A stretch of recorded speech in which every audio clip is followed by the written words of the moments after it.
हमें northern annex का prayer room दिखा रहता है और वहाँ पे थेरेसा और उसकी मेड्स आ रही थी। वो सोचती है ग्रैंड ड्यूक ने यंग लॉर्ड को ट्रीट करने की असाइनमेंट मुझे दी थी और अगर मैंने इसको हैंडल कर लिया तो मॉम और डैड दोनों खुश हो जाएंगे। और वो सोचती है कल रात उसकी मॉम ने उससे कहा था ये तुम्हारा चांस है, जब तुम टेम्पल से दूर हो तो यंग लॉर्ड यहाँ पर आएंगे और तुम्हें उन्हें हील करना होगा और फिर वो तुम्हारे कर्ज में डूब जाएंगे और इस तरह तुम ग्रैंड डचेस बन सकती हो, तुम जानती हो ना। और मैंने सुना था कि ग्रैंड ड्यूक ऑफ रिवेरा अपने छोटे भाई को बहुत ज्यादा ट्राई करते हैं, अगर तुम उनको हील कर दो ना तो वो तुम्हें ग्रैंड डचेस भी बना सकते हैं। वो कहती है वेल फिर तो मुझे ये करना ही होगा। और तब तो वो बड़ी खुश थी। वो कहती है ठीक है तो मैं आज इसको सक्सेसफुली ट्रीट करके जाऊंगी।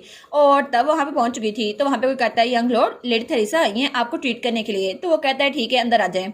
तो तब वहां पर उसका एडवाइजर को साथ लेकर आ रहा था। तो वो आदमी कहता है जैसे कि आपको पहले ही पता है कि यंग लॉर्ड की इलनेस का नाम एबिलिटी रैम्पेज है और जैसे कि आपको पता है ये इनकी एबिलिटी ओवर यूज करने की वजह से हुई है और इसीलिए आपको इनका ट्रीटमेंट शुरू करना चाहिए ताकि इनकी पावर्स ये कंट्रोल हो जाएं और ये मरे नहीं।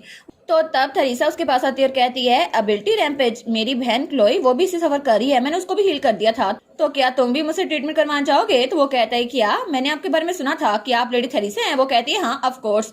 तो तब वो कहती है मैं अपनी बहन की देखभाल कर रही हूँ तो यंग लॉर्ड आपको मैं हील कर दूंगी। तो तब वहाँ पे माउस किंग ये सब कुछ रिकॉर्ड करा था।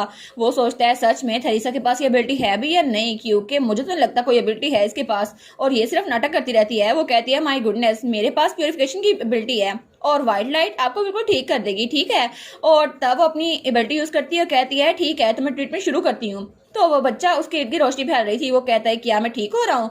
तो तब उसका साथी कहता है वाह लेडी थेरेसा आप तो बहुत ज्यादा अच्छी हैं, आप तो डार्कनेस को बिल्कुल खत्म कर रही हैं। तो वो कहती है मेरी पावर प्योरीफाई कर देती है किसी भी करप्टेड फोर्सेस को। तो तब नैनी कहती है आपको कैसा फील हो रहा है यंग लॉर्ड। वो कहता है मैं श्योर नहीं हूँ। लेकिन तभी वहां से चिल्लाने की आवाज आती है। तो माउस किंग कहता है क्या कुछ गलत हो गया है। तो वो बच्चा वो बहुत ज्यादा तकलीफ में था। वो सोचता है कुछ अजीब हो रहा है, मैं बिल्कुल भी हील नहीं हुआ, मुझे बहुत ज्यादा दर्द हो रहा है। तो तब वहां पे नैनी कहती है लेडी थेरेसा क्या ये सच है कि यंग लॉर्ड सही कह रहे हैं। तो वो सोचती है क्या मेरी बेटी ने काम नहीं किया, मेरी प्योरिफिकेशन काम नहीं कर रही। तो वो स्माइल करके कहती है नहीं नहीं असल में ये नेचुरल है, हीलिंग के दरमियान ऐसा होता रहता है। और तब वो कहती है ठीक है आज की हीलिंग हो गई है तो मैं कल आऊंगी, ठीक है। तो वो बच्चा उसकी तो हालत बहुत ज्यादा खराब हो रही थी। वो कहता है मैं अभी तक बिल्कुल ठीक नहीं हुआ। तो थेरेसा कहती है ठीक है तो मैं चलती हूँ, आपकी हालत ठीक हो जाएगी, आप फिक्र ना करें, बस आज के लिए इतना ही है। वो कहता है लेकिन मुझे अभी भी दर्द हो रहा है। तो उसकी नैनी कहती है यंग लॉर्ड ये आपका टाइम है मेडिसिन खाने का और सोने का, आप टेंशन ना लें और वैसे भी आप दूसरों को तंग नहीं कर सकते, आप जानते हैं। तो वो बच्चा कहता है नैनी। तो वो नैनी कहती है हाँ बिल्कुल, अगर आपके भाई को पता चल गया ना तो उन्हें बहुत ज्यादा दुख होगा कि आप ऐसे ड्रामे कर रहे हैं। और तभी एम्पर माउस वहां से भागते हुए सोचता है ये सुनकर तो मुझे भी बहुत ज्यादा शौक हुआ, मुझे जल्दी जाकर कोको को बताना चाहिए कि यंग लॉर्ड डेंजर में है। तो तभी वो नैनी कोई ग्रीन सा लिक्विड उस बच्चे को पिलाती है। वो कहती है ग्रैंड ड्यूक की तरह नहीं है आप, ग्रैंड ड्यूक तो आपकी बहुत ज्यादा केयर करते हैं लेकिन अगर आप ऐसे तमाशे करेंगे ना तो उनको बहुत ज्यादा बुरा लगेगा, इसलिए प्लीज चुप करके ये दवाई खा लें। और दूसरी तरफ एम्पर माउस भागता हुआ कोको के पास आता है। वो कहता है कोको कोको जल्दी करो ना मैं वापस आ गया हूँ, देखो जरा इधर। तो वो कहती है कि यार एम्पर माउस वापस भी आ गया, कितना अमेजिंग है ना। तो वो उसकी तरफ हाथ बढ़ाती है। वो कहती है कितना ग्रेट है, ग्रैंड ड्यूक ठीक तो है ना। वो कहता है उसको छोड़ो पहले ये देखो ग्रैंड ड्यूक बहुत बड़ी मुसीबत में है और उनकी ट्रीटमेंट वो बिल्कुल भी काम नहीं कर रही और कोई भी ग्रैंड ड्यूक की बात नहीं सुन रहा, जल्दी करो उसको चेक करो। और उसको ग्लोब दिखाता है। वो कहती है ठीक है ठीक है। तो तब उसको चलाने लगती है। वो कहती है इसमें तो कुछ रिकॉर्ड ही नहीं हुआ। वो कहता है कि यार ऐसा नहीं हो सकता। वो कहता है मैं खुद चलाता हूँ। तो तब वो चलाता है तो साउंड शुरू होती है। वो कहती है साउंड तो बिल्कुल क्लियर है वहाँ। वो कहता है ठीक है मैंने इसको खुद चलाया था, मुझे दो जरा मैं तुम्हें दिखाता हूँ। तो तब वो प्ले करता है तो आगे किसी की आवाज थी जल्दी वो हमारे लिए खतरा बन जाएगा। तो वो माउस कहता है कि यार मैंने तो ऐसा कभी कुछ रिकॉर्ड नहीं किया। तो वो कहती है ये रिकॉर्डिंग शायद तब की होगी तब तुम वहां से निकले थे। वो कहते हैं हाँ। तो वहां पर नैनी उस बच्चे को मैनिपुलेट कर रही थी। वो कहती है आपको मुझ पर ट्रस्ट करना होगा क्योंकि मैं ही आपके साथ थी, बचपन से मैं ही आपके साथ हूँ। और ग्रैंड ड्यूक आप तो बिल्कुल एक टिकिंग टाइम बॉम्ब की तरह हैं जो अपने भाई के लिए बहुत ज्यादा नुकसान दे हैं, तो इसीलिए आपको सब लोगों से अपने आप को दूर रखना चाहिए। तो हमारी सोचती है क्या ये अल्फाज आखिर ऐसे क्यों बोल रही है। और वो बच्चा उसने मुझे यही कहा था कि अगर तुम मेरे पास आई तो तुम मर जाओगी। और मुझे लगता है ये नैनी यही इसके साथ ये सब कुछ कर रही है। तो माउस किंग कहता है कोको एक और चीज भी रिकॉर्ड हुई है, ये पता नहीं शरबत ये कौन सा पिला रही है, पता नहीं इसका कलर ऐसा क्यों है और मुझे तो लगता है ये पैरोपो बेरी जूस है। तो वो कहती है पैरोपो वो कौन सा होता है। तो माउस किंग कहता है इसके जरिए माइंड को कंट्रोल किया जा सकता है। तो वो कहती है वो इसका माइंड क्यों कंट्रोल करेंगे। वो कहता है मुझे नहीं पता लेकिन ये बहुत बड़ा वाकया है, ग्रैंड ड्यूक का मैजिकल रैम्पेज मुझे भी लगता है वो डिसीज इस वजह से हुई है क्योंकि उसका माइंड कमजोर हो गया है। तो वो टाइगर कहता है अगर ऐसा हुआ तो वो सच में रैम्पेज में जा सकता है और उसकी हालत बहुत खराब हो सकती है। तो वो कहती है अगर ऐसा ही है तो वो बहुत बड़े खतरे में है। मैं अभी जाती हूँ, उससे मिलकर आती हूँ, तुम लोग तब तक केयरफुल है ना। वो कहता है अच्छा आइडिया है कोको। तो वो टाइगर सोचता है लेकिन कितना सा अजीब है ना। और तभी उस ग्लोब में से आवाज आ रही थी, मैं तो बहुत ज्यादा सिक हूँ। तो वो सोचता है थोड़ी देर के लिए सही, लेकिन मुझे लगा ये आवाज मैंने कहीं सुनी हुई है, ऐसे जैसे ये मुझे बहुत ज्यादा नॉस्टैल्जिक लग रही है, जैसे ये आवाज मैंने कहीं पहले सुनी हुई है। और दूसरी तरफ हमारी कोको सोचती है ग्रैंड ड्यूक ऑफ रिवेरा तो टर्मिनली इल है और उसकी वजह से हर किसी को लगता है कि उसकी बीमारी ठीक नहीं हो सकती, और हर किसी को यही लगता है कि मैजिकल लैंपेज की वजह से वो जल्दी मर जाएगा। लेकिन उसको यहाँ पर भेज दिया गया उसकी नैनी के साथ ताकि उसका इलाज किया जा सके। फिर भी वो उसको बर्दाश्त करता रहा, और जब उसने अपने भाई से कहा ना भाई आप कहाँ जा रहे हैं, तो उसके भाई ने कहा हिज मिडेस्ट ने मुझे ऑर्डर दिया है और मैं नॉर्थ के फॉरेस्ट में जा रहा हूँ ताकि बीस को खत्म कर सकूं। लेकिन कैली तुम मेरी बात गौर से सुनो, तुम्हें वहां पर जाना होगा ताकि तुम्हारा इलाज हो सके, ठीक है। लेडी थेरेसा तुम्हारी हेल्प करेंगी तो प्लीज तुम उनसे इलाज करवाओ, और जैसे मेरा काम खत्म हो जाएगा ना मैं जल्दी वापस आ जाऊंगा, ठीक है। तो तब तक तुम अपनी ट्रीटमेंट करवा लो। तो वो सोचता है क्या सच में भाई वापस आ जाएंगे, लेकिन मुझे ऐसा नहीं लगता, क्योंकि भाई तो बहुत ज्यादा अजीम है और वो तो एक ऐसे नाइट है जो अपने प्रॉमिस को जानते हैं, लेकिन फिर भी वो बहुत बड़े खतरे में गए हैं और वो मुझे क्यों याद करेंगे। और तब वहां पे लेटा हुआ था, वो सोचता है पता नहीं भाई मुझे याद करते भी होंगे या फिर नहीं, क्योंकि मुझे तो बहुत ज्यादा बुरा लग रहा है। लेकिन तभी उसे बाहर शोर आता है, वो कहता है कि यार कितना शोर है ना, आखिर की है क्या। लेकिन जब वो देखते हैं तो खिड़की में हमारी कोको थी जो कि खिड़की के साथ लगी हुई थी। वो कहता है कि यार ये क्या है, ये यहाँ पर क्या कर रही है। वो कहता है तुम यार फिर क्यों आ गई, तुम यहाँ पर आई क्यों हो, मुझे बताओ। तो वो कहती है हेलो मैं तुम्हें कुछ बताने आई हूँ ग्रैंड ड्यूक। तो वो कहता है क्या।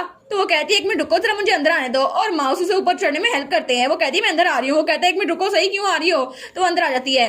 वो कहता है मैं तुम्हें कहा था ना अंदर ना आओ, तो फिर क्यों आई हो। तो तब वो चिल्ला कहता है मैं तुम्हें कहा यहाँ से निकल जाओ। लेकिन वो सोचता है ये आखिर मुझसे डर क्यों नहीं रही, और इसे पता नहीं है मेरे इर्द गिर्द जरा डेंजर होता है। तो हमारी कोको तो इधर उधर कुछ ढूंढ रही थी लेकिन उसे कुछ मिल नहीं रहा था।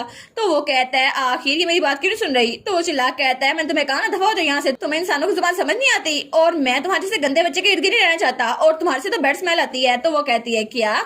तो तभी वो रुक जाती है। वो सोचता है कि मैं कुछ ज्यादा हार्श था, मुझे ऐसा नहीं बोलना चाहिए था, शायद मैंने उसकी फीलिंग्स हर्ट कर दी। तो वो थोड़ा सा नरम लहजे में कहता है तुम्हें यहाँ से निकल जाना चाहिए, जब मैं नाइस हो रहा हूँ प्लीज यहाँ चली जाओ। तो वो कहती है मुझे मिल गया। तो तब वो मुस्कुरा रही थी। वो कहती है देखा मुझे मिल गया, मैं बिल्कुल भी हर्ट नहीं हुई, फिक्र ना करो। और तब उसके पास आकर कहती है और मैं तुम्हें बचाने के लिए आई हूँ, ठीक है, तुम फिक्र ना करो, बस थोड़ा सा इंतजार करो। वो कहता है क्या। तो तब उसका हाथ पकड़ती और कहती है तुम्हारी नैनी किस बारे में बात कर रही थी, और नैनी ने जो कुछ भी कहा ना वो बिल्कुल गलत था, और वो एक बहुत बड़ा झूठ था, और तुम उनकी बातें सुनोगे, ठीक है। और अगर तुम्हें थोड़ा सा भी दर्द हो ना तो तुम भाग जाना, ठीक है। वो कहता है तुम हो कौन। तो वो कहती है मैं बाद में बताऊंगी ना। लेकिन बाहर से आवाज आती है यंग ड्यूक आप उठ गए। तो वो कहती है ओ नो बैड नैनी आ रही है, मुझे लगता है मुझे जाना चाहिए। और तब वो खिड़की से कूदने लगती है। वो कहता है क्या तुम सच में सच कह रही थी कि तुम वापस आओगी। तो तब वो पीछे मुड़ती है, स्माइल करती है, कहती है हाँ बिल्कुल मैं सच में सच्ची सच्ची कह रही थी कि मैं तुम्हारे पास आऊंगी। तो वो कहता है अच्छा।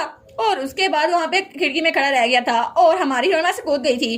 तभी वहां पे नैनी आती है। वो कहती है यंग ड्यूक मैंने आपको कब से कहा था कि खिड़की के पास में जाइएगा, आप यहाँ पर क्यों आए हैं। तो हमारी हीरोइन सोचती है चलो मैं बच गई, मैं पकड़ी नहीं गई। लेकिन वो सोचती है बस थोड़ी देर इंतजार कर लो ग्रैंड ड्यूक, मैं तुम्हें बचा के रहूंगी, मैं तुम्हें बचाने के लिए वापस जरूर आऊंगी हर कीमत पर। और तब वो वापस आ गई थी और उसे वो मेडिसिन मिल गई थी जो नैनी उस बच्चे को पिलाती थी। तो वो कहती है मुझे पैरापो मेडिसिन मिल गई।